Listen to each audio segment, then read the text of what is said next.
Sallallahu ala Muhammad Sallallahu alaihi wasallam.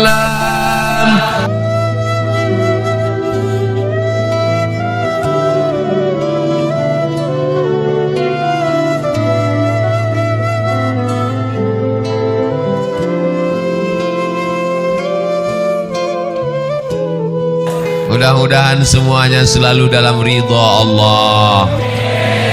Apapun jabatan kita, apapun profesi kita, apapun pekerjaan kita, yang dicari adalah ridha Allah. Karena kalau dicari ridha manusia, ghayatun la tudrak. Keinginan manusia itu sesuatu yang tidak bisa kita dapatkan. Ustadz pakai peci, jamaahnya mau Ustadz pakai sorban. Ustadz pakai batik, jamaahnya mau Ustadz pakai jubah. Makanya mengikut orang kita akan pusing sendiri. Yang penting kita sesuai ajaran Islam, menutup aurat, mengikut sunnah Nabi Muhammad Sallallahu Alaihi Wasallam. Yang udah pakai batik bagus, yang pakai jubah bagus, yang pakai peci bagus, yang pakai sorban sunnah. Jangan kelahi. Kalau antara yang pakai batik dengan pakai jubah kelahi, yang ketawa yang nggak pakai celana. Saudara yang dimuliakan Allah Subhanahu wa taala, mau Sumatera, mau Jawa Barat, mau Riau, mau Tasikmalaya, yang penting sama-sama asyhadu an la ilaha illallah wa asyhadu anna Muhammadan. Nabi tegak di atas mimbar. Lalu Nabi melihat ke bawah, kata Nabi, aku melihat haud. Haud artinya telaga. Nanti ada yang minum dari telaga ini di padang mahsyar. Telaga itu bernama Al-Kautsar. Inna a'tainakal. Siapa yang minum dari situ ya Rasulullah? Yang minum dari telaga Al-Kautsar itu adalah ikhwani. Ikhwani, kami ya Rasulullah, antum ashabi, kalian sahabat-sahabatku. Melihat aku, makan denganku, perang denganku, tapi mereka adalah ikhwani, mereka saudaraku. Siapa mereka ya Rasulullah? Amanu bi walam yarawni, mereka percaya kepadaku, mereka beriman kepadaku, padahal mereka tidak pernah melihat aku. Mereka ada di Kabupaten Tasikmalaya. Ada yang pernah melihat Nabi? Nabi palsu? Kita tidak pernah melihat Nabi, tapi kenapa mereka datang kemari? Mereka datang ke sini karena cinta kepada Nabi Muhammad Sallallahu Alaihi Wasallam. Paling lama umur umat Nabi Muhammad baina sittin wa sab'in, 60 tahun, 70 tahun. Kita akan mati, bapak akan mati, ibu akan mati, pejabat mati, orang kaya mati, Ustaz Somad belakangan. Kita semua akan mati, tapi masjid ini akan tetap diramaikan. Siapa yang meramaikan masjid ini? Itulah anak-anak yang hari ini digendong ibu. Itulah anak-anak yang hari ini nangis kepanasan. Itulah anak-anak yang berada di atas. Mereka yang akan meramaikan masjid ini 20-30 tahun yang akan datang. Takbir! Itu yang akan kau tuai. Betul. Kalau kau tanam padi, maka padi juga. Kalau kau tanam cabai, cabai juga yang akan kau petik. Kalau kau tanam rumput, tidak akan mungkin berbuah padi, guys. Bisa dibuat slogan baju kaos: tanam padi, panen padi, tanam cabai, panen cabai, tanam rumput, panen rumput, guys. Saudaraku yang dimuliakan Allah, maka tanamlah hari ini padi, supaya 20-30 tahun akan datang yang muncul adalah ulama-ulama, yang muncul adalah ajengan-ajengan, yang muncul walaupun dia sekda, walaupun dia bupati, walaupun dia camat, walaupun dia kades, tapi dia tetap menolong agama Allah. Casingnya boleh pakai jengkol, jengkol besar. casingnya boleh baju tentara, casingnya boleh baju polisi, tapi dia menolong agama Allah lebih baik daripada baju koko isinya setan. Betul? Jangan tersinggung. Yang tersinggung berarti setan. Sallallahu ala Muhammad, sallallahu alaihi wasallam, sallallahu ala Muhammad, sallallahu alaihi wasallam. Ya Nabi salam alaika, ya Rasul salam alaika, ya Habibi salam alaika, salawatullah alaika. Mudah-mudahan ibu-ibu yang berselawat anaknya mudah lahir. Mudah-mudahan anaknya dijaga daripada wewe gombel. Mudah-mudahan suaminya tidak dilarikan pelakor. Mudah-mudahan yang belum hamil segera hamil. Nikah dulu. Saudaraku yang dimuliakan Allah Subhanahu wa taala. Jangan bersedih rezekimu tidak lancar, bisa puasa sunnah. Jangan sedih kena PHK. Allah akan memberikan balasan di masa akan datang kalau kau sabar. Kau belum ada apa-apanya. Dulu mereka kelaparan sampai putih biji mata mereka menantikan makanan. Hari ini masih ada saudara-saudaramu insya Allah akan menolong engkau. Kalau kau lapar, Allah akan mengenyangkan engkau. Syaratnya apa? Banyak-banyak beribadah. Falyabudu rabbahadzal bait. Banyak-banyak beribadah kepada Allah. Kalau kau banyak beribadah kepada Allah, apa balasannya? At'amahum min ju'. Kalau kau lapar, Allah akan membuat kau kenyang. Kalau kau takut, kalau kau cemas, kalau kau galau, kalau kau ngeri, wa amanahum. Banyak-banyak baca itu. Li'ila fi Quraisy إلافهم رحلة الشتاء والصيف فليعبدوا رب هذا البيت الذي أطعمهم من جوع وآمنهم من خوف. Tidak ada kunci menjalani hidup kecuali banyak ibadah. Apakah orang-orang kaya yang rumahnya besar, yang mobilnya mewah itu tenang? Belum tentu. Berapa banyak orang kaya rumahnya besar, mobilnya mewah, kekayaannya 50 miliar, utangnya 150. Hidup dikelilingi utang. Di rumah itu semuanya utang. Mobil utang. Satu-satunya yang gak utang cuman istrinya. Waktu akad nikah aku terima dengan mahar sebentuk cincin emas tunai. Oleh sebab itu maka kenikmatan yang besar adalah ketika hati kita masih diisi iman dan Islam. La ilaha illallah. Makanya ketika anak kita lahir itu yang kita bisikan ke telinganya, asyhadu an la ilaha illallah,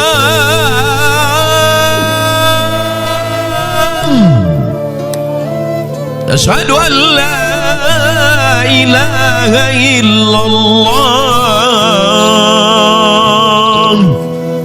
Laki-laki mesti pandai azan. Ini nanti anak lahir gimana? Masa nyari MP3? Datang mertuanya, nih azankan. Ya sebentar ya Pak, sebentar ya. Mana MP3 azan? Buka YouTube dulu, azan. Maaf ya, Papa belum pandai, dengar aja sendiri.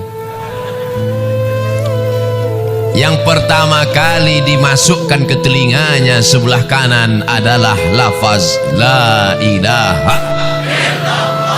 Itu yang pertama dimasukkan telinganya. Mentang-mentang orang Sunda, apakah ada yang dimasukkan ke telinga anaknya pertama kali? Asep. Mohon maaf Pak Asep. Yang pertama kali masuk ke telinganya adalah nama Allah. Kenapa itu yang dimasukkan? Masuk lafaz Allah ke telinganya, masuk ke otaknya, masuk ke jantungnya, dari jantung naik menyembur ke otak, menular ke mata. Hatinya adalah Allah, Allah, Allah. Otaknya Allah, Allah, Allah. Allah, Allah, telinganya Allah, sehingga kalau dia hidup dia akan menjadi hamba Allah yang saleh. Maka jangan lupa, bagi anak yang sudah lahir, sudah besar, jangan diazankan lagi. Mana tahu kemarin lupa, sekarang anaknya udah kelas 2 SMP, pulang dari sini sebentar nak, Allahu Akbar. Mengazankan anak itu hukumnya sunnah, dalilnya hadis hasan, hadis paling tinggi sahih, di bawah sahih hasan, di bawah hasan dhaif. Mengazankan anak dilakukan Nabi SAW. Beliau mengazankan Sayyidina Al-Hasan, anak Sayyidatuna Fatimah, anak Sayyidina Ali. Beliau mengazankan Sayyidina Al-Husain, anak Sayyidatuna Fatimah, anak Sayyidina Ali. Maka kita pun mengazankan anak-anak kita. Kita ingin kita mati nanti, mereka juga yang membisikkan ke telinga kita, la ilaha. Abdul Somad nanti kalau mati, tolong jamaah membisikkan. Tapi nggak mungkin, rasanya nggak mungkin, masa orang Tasik. Tapi bisa aja orang Tasik pas datang ke Pekanbaru jalan-jalan, dapat berita Ustadz Somad di rumah sakit, ketemu. Apakah mungkin orang Tasik mengatakan, Ustadz Somad gak usah dibisikin, dia udah tahu bacaannya, biarin aja. Orang Tasik tetap membisikkan, Ustadz Abdul Somad, dulu kau berkata di masjid kami bahwa kau mati tidak akan mungkin dibisikkan orang Tasik. Ternyata takdir berkata lain. Orang Tasik datang ke Pekanbaru jalan-jalan, mendapat kabar Abdul Somad sedang di ICU. Orang Tasik yang membisikkan ke telinga, la ilaha illallah, kalimatu haqqin alaiha nahya, dengan itu kita hidup, wa alaiha namutu, dengan itu kita mati, wa biha nub'atsu, dengan itu kita akan mati dibangkitkan di padang mahsyar. Dengan itu juga kita akan masuk surga Jannatul Firdaus bersama Nabi Muhammad sallallahu alaihi wasallam. Tala'al badru alaina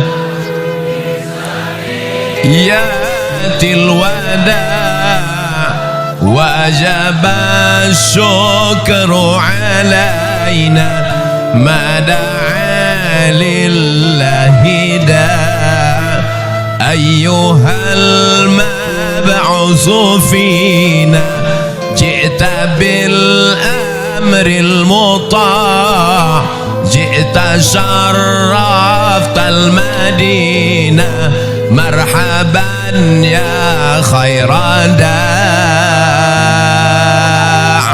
Orang yang sering berselawat, selawat itu yang akan datang ke telinganya waktu dia mau mati sakratul maut. Orang yang sering mengucapkan marhaban, marhaban itu yang akan datang ke telinganya terngiang-ngiang waktu sakratul maut. Orang yang sering mengucapkan tola'al badru alaina, tola'al badru alaina itu akan datang ke kepalanya waktu mau sakratul maut. Orang yang sering nonton sinetron Korea, orang yang sering melihat Bollywood, itu juga yang akan datang waktu kau mau sakratul maut. Makanya di ruang ICU gini-gini kepalamu. Saya hari ini jamaah boleh melihat, bergurau, bercanda, tapi nanti waktu sakratul maut baru kalian berkata, Ustadz Somad memang betul. Betul apa betul? Saudaraku yang dimuliakan Allah, kalau jamaah sudah seramai ini di masjid, melimpah ruah sampai ke tepi jalan, mungkinkah komunis berani bangkit di negeri ini? Tidak mungkin. Kenapa? Karena dia akan melihat ramai atau enggak ramai. Kalau begini Pak Polisi, Pak Tentara, FKPPI, Mumtaz, ramai, apakah mungkin tiba-tiba ada orang jadi gila? Tidak mungkin. Kenapa? Karena siapa yang ramai, dialah yang menang. Kita sekarang berada di era demokrasi. Siapa yang ramai, dialah yang menang. Ramai orang di masjid, ramai orang maulidan, ramai tabligh akbar, ramai sholawatan. Mereka lah yang menjadi pemenang. Pemenang dalam urusan apa? Pemenang dalam urusan watawasau bil haq watawasau bis sabr wal asr, demi masa. Masa pagi sudah lewat, masa siang sudah lewat, masa petang sudah lewat, tapi masa-masa kita ini bernilai amal soleh di hadapan Allah Subhanahu wa ta'ala. Yang menunggu tadi dari jam berapa nih? Dari pagi. Oh, dari pagi, ha? Jam 9. Terus makan siangnya ditanggung panitia. Ya Allah, jamaah yang menunggu dari jam 9 yang belum makan, yang kehausan, balaslah kebaikan mereka menjadi amal soleh ya Allah. Abdul Somad malu ceramah di depan mereka. Abdul Somad ceramah dalam keadaan kenyang. Abdul Somad ceramah dalam keadaan tenang. Abdul Somad dalam keadaan nyaman, adem ayem. Tapi mereka rela bersusah-susah, rela berlapar-lapar. Mereka lebih dulu masuk surga dari Abdul Somad. Loh, kok diaminkan?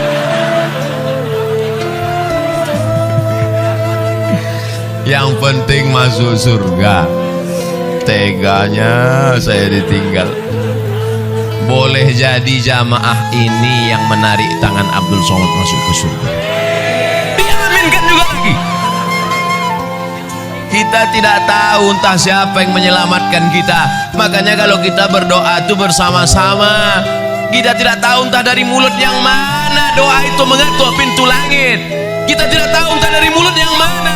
Boleh jadi ustaz yang di sini tidak ikhlas, pahalanya sudah habis diambil subscriber, sudah dihabiskan follower, sudah dipuji-puji, 2000 yang muji, 100 yang gini, habis pahalanya karena ria. Tapi ada ibu-ibu yang di belakang sana biasa-biasa saja, hanya ibu rumah tangga, tapi hatinya tulus ikhlas. Boleh jadi pintu langit terbuka karena doa dan keikhlasannya. Betul?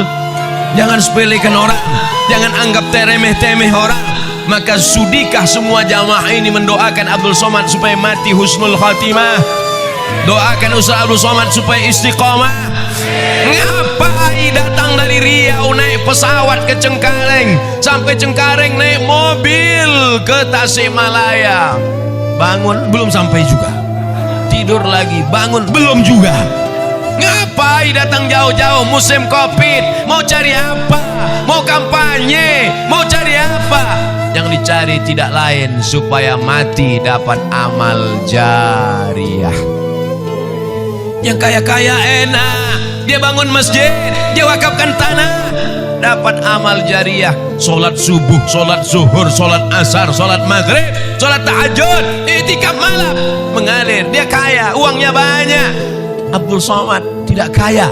Yang punya jabatan Pak Sekda enak, 5 tahun, 10 tahun punya jabatan, dibagikannya uang negara untuk imam masjid, untuk fakir miskin, beasiswa untuk anak tak mampu, dibangunkan sekolah untuk anak yatim, mengalir pahalanya. Jabatan gak ada, harta gak ada, satu-satunya yang ada cuma suara. Suara inilah yang dipakai, mudah-mudahan didengar jamaah, diamalkan jamaah, mengalir pahalanya ke makam Abdul Somad.